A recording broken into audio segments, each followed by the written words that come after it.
From the campus to the car, the bullhorn to the microphone, it's the Charlie Kirk Show. All right, everybody. Welcome back to the Charlie Kirk Show. Private student loan debt in this country totals about $300 billion, and $45 billion of that is labeled as distress. So what does Refy do? They refinance distressed or defaulted private student loans that others won't touch. They provide you with a custom loan payment. So they work with each individual borrower to make sure that you can make your payment each and every month. So you don't have to let that stack of bills climb higher and higher on your kitchen table. You can address the problem. So this is the thing. When you have financial problems, Blake, you got to look them in the eye. You got to confront the problem. You got to take action. You cannot just brush it under the rug and think that it's going to go away.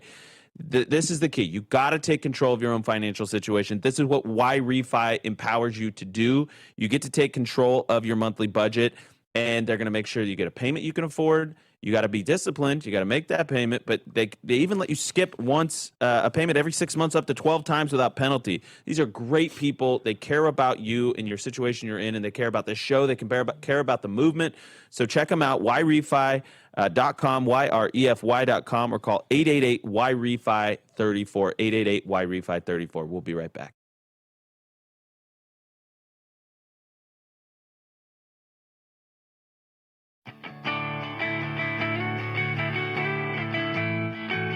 All right, welcome back to the Charlie Kirk Show. Let us know what you think. Freedom@charliekirk.com. Freedom@charliekirk.com. Do you think the Senate is wrong for most people want to get rid of the filibuster? Well, I want to hear.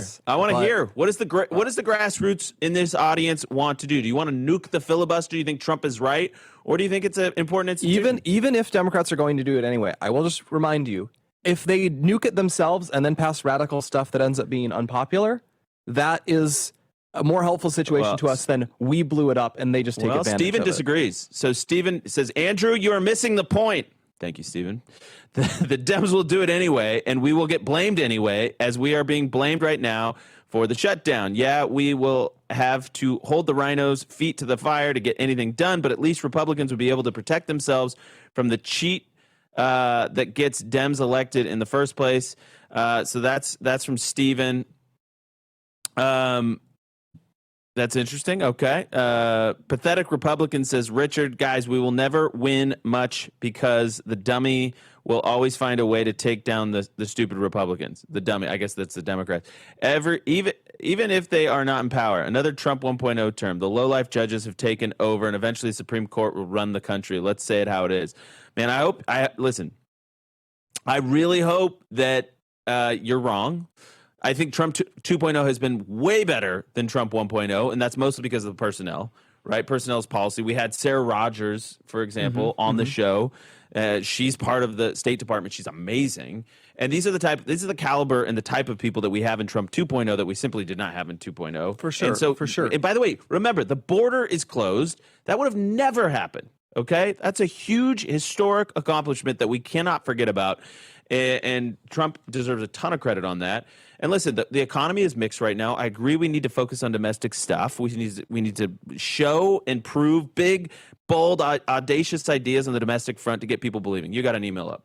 It was the kind of a Senate idea. I want to flag this very quickly because Charlie was always good at reminding people of how insane Democrats have been. This is like a kind of obscure element, but put up the photo I sent you guys of this Angela Walker woman. In Bangor, Maine, they just elected a progressive slate on the city council, and they elected Angela Walker. Angela Walker is by her own admission, former drug junkie.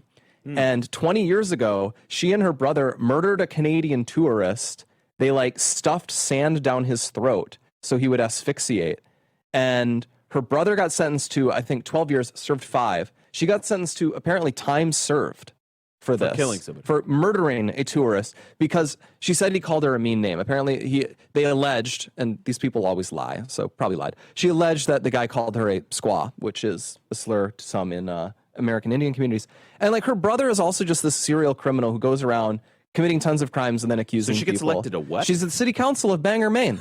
Your city council. And I'm not lying. We got an email from someone in Bangor, Maine during this show, and they were complaining about the gas prices. And I just sent back, Bangor has bigger problems than the gas prices. Wow. They have a literal murderer drug addict on their city council. That's shocking, but it Not shocking. It is not shocking. It kind of makes the coming Jay to a Jones city thing. near you. Yeah. You know, now we have what do you call it? It's like one is you know, it's the exception, not the rule.